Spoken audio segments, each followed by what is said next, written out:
নমস্কার বন্ধুরা, শ্রাবণী রান্নাঘরে আপনাদের সবাইকে স্বাগত জানিয়ে আমি আবারও একটা রান্নার ভিডিও নিয়ে আপনাদের সামনে চলে এসেছি। আজকের আমি আপনাদের মুসুর ডাল দিয়ে একটা অসাধারণ রেসিপি বানিয়ে দেখাবো। আশা করি আপনাদের ভালো লাগবে। তার জন্য কিন্তু আমার পুরো ভিডিওটা আপনাদের দেখতে হবে। আর দেখা শুরু করার আগে একটা লাইক দেবেন, সুন্দর একটা কমেন্ট করবেন আর শেয়ার করতে ভুলবেন না। তাহলে চলুন আজকের আমি এই মুসুর ডাল দিয়ে কি বানাই সেটা আপনারা একবার দেখে নিন। মুসুর ডালের এই রেসিপিটা বানানোর জন্য প্রথমে আমি এখানে দেখুন বেশ কিছুটা মুসুর ডাল আমি কিন্তু এখানে জলে ভিজিয়ে রেখেছিলাম, আর এখন কিন্তু জলটা ঝরিয়ে আলাদা করে তুলে রেখে দিয়েছি। এবারে আমি একটা মিক্সিং জার নিয়ে নেব। মিক্সিং জারের মধ্যে এই জল ঝরানো ডালটা কিন্তু এর মধ্যে দিয়ে দেব। সমস্ত ডালটা কিন্তু আমি মিক্সির মধ্যে ঢেলে নেব। ডালটা আমি এখানে দেখুন মিক্সির মধ্যে ঢেলে নিয়েছি। এইবারে আমি এর মধ্যে দিয়ে দেব অল্প একটু আদা কুচি করে রেখেছি, সেই আদাটা আমি এর মধ্যে দিয়ে দেব। আর আমি এর মধ্যে দেব দুটো কাঁচা লঙ্কা, আর দেব এর মধ্যে গোটা জিরে, হাফ চামচ মতো গোটা জিরে দিয়ে এটা কিন্তু পেস্ট করে নিতে হবে। আর এর মধ্যে কিন্তু কোনো রকম জল ব্যবহার করব না, এইভাবে শুকনো শুকনোই কিন্তু পেস্টটা তৈরি করে নিতে হবে। মিক্সির মধ্যে দেখুন সমস্ত কিছু দিয়ে আমি এখানে জল ছাড়া কিন্তু পেস্ট করে নিয়েছি, আর পেস্টটা কিন্তু ঠিক এরকম হয়েছে, দেখতেই পাচ্ছেন। এইবারে আমি একটা বাটি নিয়ে নিয়েছি, বাটির মধ্যে কিন্তু এই ডাল বাটাটা দিয়ে দিতে হবে। প্রথমে আমি ডাল বাটাটা বাটির মধ্যে ঢেলে নেব। ডাল বাটাটা আমি দেখুন এখানে বাটির মধ্যে ঢেলে নিয়েছি। এইবারে আমি এর মধ্যে দিয়ে দেব সেদ্ধ আলু। এখানে আমি একটা মাঝারি সাইজের আলু সেদ্ধ করে গ্রেট করে রেখেছি, সেই আলুটা কিন্তু এর মধ্যে দিয়ে দিলাম। এইবারে আমি দেব এর মধ্যে দেখুন এখানে রেখেছি আন্দাজ মতো নুন, রেখেছি হাফ চামচ হলুদের গুঁড়ো, হাফ চামচের একটু কম লঙ্কার গুঁড়ো, আর রেখেছি হাফ চামচ ধনের গুঁড়ো। এই সমস্ত মশলাগুলোও কিন্তু আমি এর মধ্যে দিয়ে দিলাম। এবারে দেব বেসন। এখানে দেখুন আমি কিন্তু খুব বেশি বেসন দেব না, এখানে 1.5 চামচের মতো বেসন দিলাম। এখানে কিন্তু আপনারা খুব বেশি বেসন দেবেন না, চেষ্টা করবেন অল্প বেসন দিয়ে এটা মাখার। এবারে দেখুন এটা কিন্তু আমি খুব ভালোভাবে প্রথমে মেখে নেব। খুব ভালোভাবে কিন্তু এটা মেখে নিতে হবে। সমস্ত কিছু দিয়ে দেখুন আমি কিন্তু এখানে খুব ভালোভাবে মেখে নিয়েছি। আর আমি প্রথমেই বলেছি যে আপনারা কিন্তু এর মধ্যে বেসনের পরিমাণটা যতটা সম্ভব দেবার চেষ্টা কম করবেন, তাহলে দেখবেন এটা কিন্তু খেতে ভালো হয়, বেশি ভালো লাগবে। আর এটা কিন্তু আপনারা ডালটা যদি জলটা ঝরিয়ে নিয়ে তারপরে বাটেন তাহলে দেখবেন বেসনটা কিন্তু কমই লাগে। এবারে দেখুন আমি কিন্তু হাতে একটু তেল মেখে নিয়েছি। আর প্রতিদিনের মতো আপনাদের একটা কথাই বলবো যে আপনারা প্লিজ ভিডিওটা টেনে টেনে দেখবেন না, পুরো ভিডিওটা দেখুন, আশা করি আপনাদের ভালো লাগবে।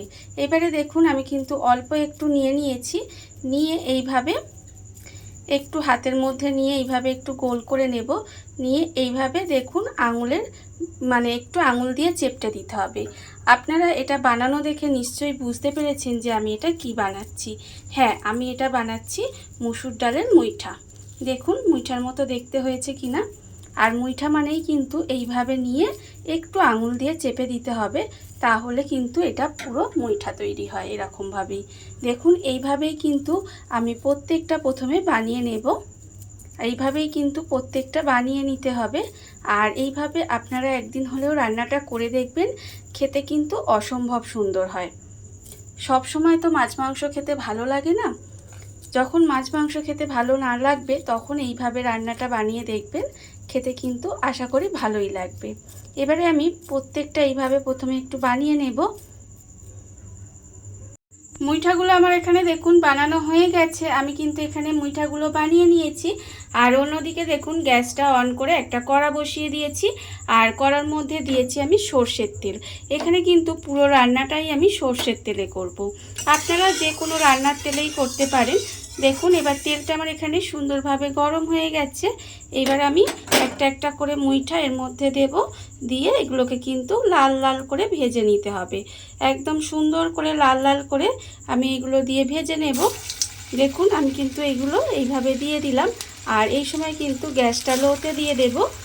প্রথমে তেলটা খুব ভালোভাবে গরম করে নিয়ে তারপরে গ্যাসটা লোতে দিয়ে এইভাবে কিন্তু মুইঠাগুলো আস্তে আস্তে ভেজে নিতে হবে।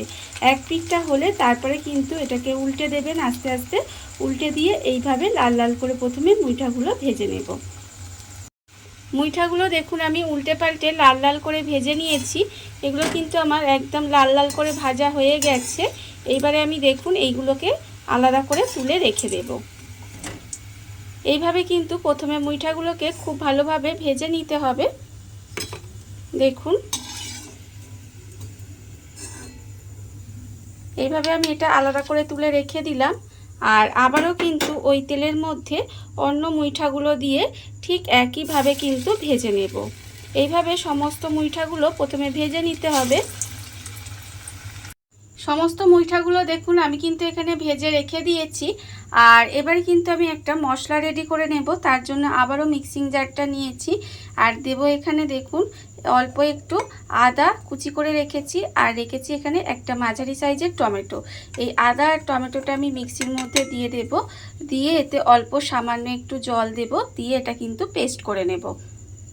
মশলাটা আমার এখানে দেখুন রেডি হয়ে গেছে। মশলাটা আমি এখানে রেডি করে নিয়েছি। আর অন্যদিকে কিন্তু আবারও গ্যাসটা অন করে কড়াটা বসিয়ে দিয়েছি। আর কড়ায় যে আমার এখানে মুইঠা ভাজার তেলটা ছিল সেখান থেকে বেশ কিছুটা তেল কিন্তু আমি সরিয়ে আলাদা করে রেখে দিয়েছি। আর অল্প একটু যে মুইঠা ভাজার তেল আছে তাতেই আমি রান্নাটা করব। প্রথমে আমি দেখুন তেলের মধ্যে দিয়ে দেব একটা তেজপাতা। একটা তেজপাতা আমি এইভাবে ছিঁড়ে তেলের মধ্যে দিয়ে দিয়েছি। এইবারে আমি দিয়ে দেব এখানে অল্প সামান্য একটু গোটা গরম মশলা গুঁড়ো তেলের মধ্যে দিয়ে দিলাম। দিয়ে খুব ভালোভাবে কিন্তু তেজপাতার গোটা গরম মশলাটা একটু তেলের মধ্যে দিয়ে ভেজে নেব। দেখুন যখন দেখবেন এটা একটু ভাজা ভাজা হয়ে গেছে তখন আমি এর মধ্যে দিয়ে দেব অল্প সামান্য একটু হিং। এই হিংটা দিলে কি হবে, এই রান্নার টেস্টটা কিন্তু আরও অনেকাংশে বেড়ে যায়। দেখুন হিংটা দিয়ে কিন্তু বেশি ভাজবেন না, হিংটা যদি পুড়ে যায় তাহলে কিন্তু খেতে ভালো লাগবে না। হিংটা দিয়ে দিয়েছি। এবার এর মধ্যে দিয়ে দেবো যে আদা আর টমেটোটা আমি এখানে বেটে রেখেছিলাম, সেই আদা আর টমেটোটা কিন্তু এর মধ্যে দিয়ে দিলাম। দিয়ে খুব ভালোভাবে একটু কষিয়ে নেব, যাতে আদা টমেটোর যে একটা কাঁচা গন্ধ থাকে সেটা চলে যায়। সেই জন্য কিন্তু এটা খুব ভালোভাবে একটু কষিয়ে নিতে হবে। মশলাটা আমি এখানে দেখুন খুব ভালোভাবে কষিয়ে নিয়েছি, মানে এখানে যে আদা আর টমেটো বাটাটা দিয়েছিলাম সেটা কিন্তু ভালোভাবে কষানো হয়ে গেছে। এর যে কাঁচা গন্ধটা সেটাও কিন্তু চলে গেছে। এবারে আমি এর মধ্যে দিয়ে দেব গুঁড়ো মশলা। গুঁড়ো মশলার মধ্যে এখানে আছে দেখুন আন্দাজ মতো নুন আছে আমার, হাফ চামচ হলুদের গুঁড়ো, হাফ চামচ কাশ্মীরি লঙ্কার গুঁড়ো, 1/4 চামচ মতো জিরের গুঁড়ো, হাফ চামচ ধনের গুঁড়ো, আর হাফ চামচের একটু কম দিয়েছি চিনি। স্বাদের ব্যালেন্সের জন্য আমি কিন্তু চিনি ব্যবহার করেছি। আপনারা যদি মনে করেন চিনি না দেবেন তাহলে নাও দিতে পারেন। এবারে দেখুন খুব ভালোভাবে কিন্তু মশলাটা গুঁড়ো মশলাগুলো দিয়ে আবারও খুব ভালোভাবে কষিয়ে নেব। এইভাবে কিন্তু খুব ভালোভাবে মশলাটা আমাকে গ্যাসটা লোতে দিয়ে কষিয়ে নিতে হবে, যতক্ষণ না পর্যন্ত মশলা থেকে তেলটা ছেড়ে দেয় ততক্ষণ পর্যন্ত এইভাবে কিন্তু একটু মশলাটা কষিয়ে নেব। মশলাটা আমার এখানে দেখুন খুব ভালোভাবে কিন্তু কষানো হয়ে গেছে। মশলা থেকে কিন্তু তেলটাও ছেড়ে দিয়েছে। এইভাবে মশলাটা আপনারা খুব ভালোভাবে কষিয়ে নেবেন, কারণ মশলা যত ভালোভাবে কষাবেন তত কিন্তু রান্নার স্বাদও ভালো হবে। দেখুন এখানে আমার মশলা একেবারে রেডি হয়ে গেছে। এইবারে আমি এর মধ্যে দিয়ে দেব মিক্সিটা ধুয়ে বেশ কিছুটা জল কিন্তু আমি এখানে দেব। দেখুন আমি কিন্তু বেশ অনেকটা পরিমাণের জল এখানে দিয়ে দিলাম, তার কারণ আমি যখন এই মুইঠাগুলো দেব মুইঠাগুলো কিন্তু জলটা টেনে নেবে, সেই জন্য একটু বেশি করে আপনারা জল দেবেন। এইবারে এই গ্রেভিটা কিন্তু একটু ফুটতে দিতে হবে। গ্রেভিটা আমার এখানে দেখুন খুব ভালোভাবে ফুটে গেছে।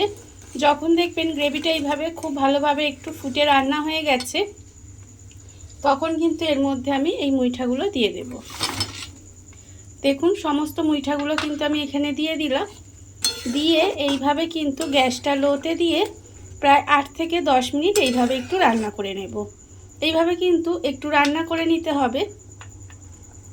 মুইঠাগুলো দিয়ে আমি কিন্তু এইভাবে প্রায় 10 মিনিট মতো একটু রান্না করে নিয়েছিলাম। দেখুন রান্না কিন্তু আমার এখানে প্রায় হয়েই এসেছে।